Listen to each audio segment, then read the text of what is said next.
In this video, we are taking a look at the new MacBook Pro, which starts at $1,300 and features Apple's new M1 chip.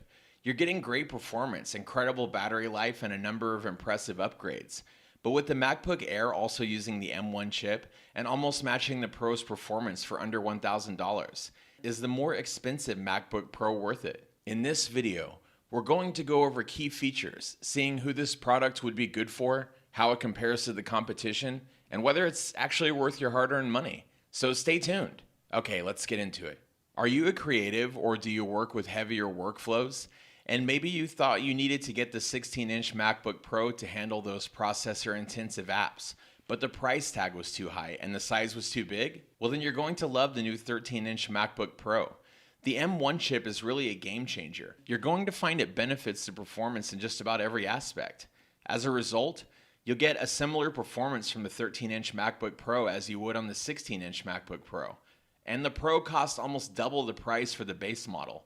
There will be some workflows that will perform better with the 16-inch. After all, it does support more RAM and a dedicated graphics card.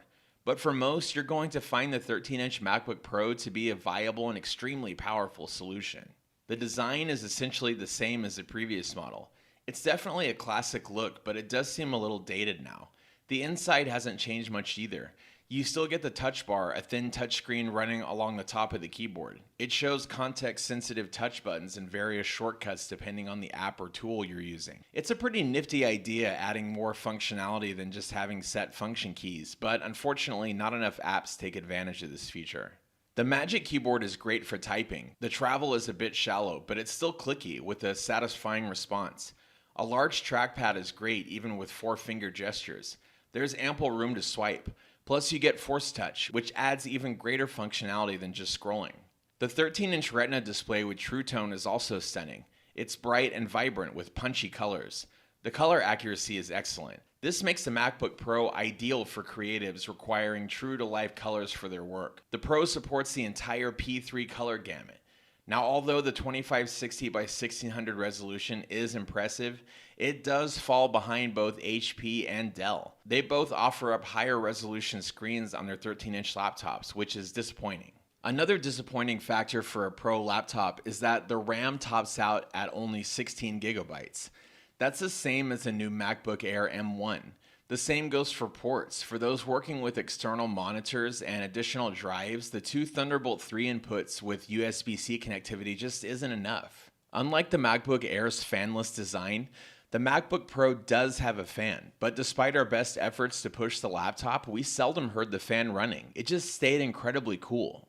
Another great benefit of the M1 chip is the extended battery life. You can just grab the MacBook Pro and run off to a photo or video shoot. You can spend the day there editing, color correcting, and rendering without ever worrying about running out of battery.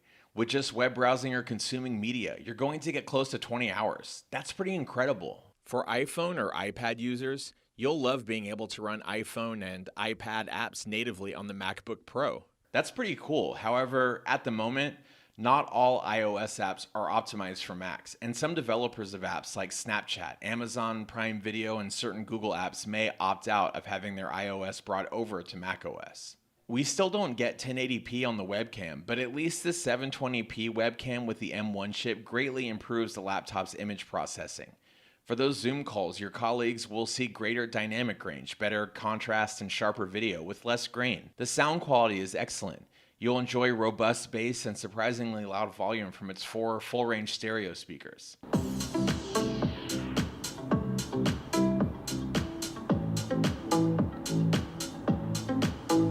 So what's the verdict? Well, are you looking for a powerful workhorse? One for on-the-go high performance or for work-from-home use? Then the new MacBook Pro is ideal for creatives and professionals that work with processor-intensive workflows. It's also about half the price of the 16-inch MacBook Pro, but performs equally well in most cases. It's a more affordable alternative. But if we're talking value and performance for most people, we found that the new MacBook Air, utilizing the very same M1 chip, delivers just about the same performance as the 13-inch MacBook Pro. But the Air starts at under $1,000. Which gives it a significantly bigger bang for the buck.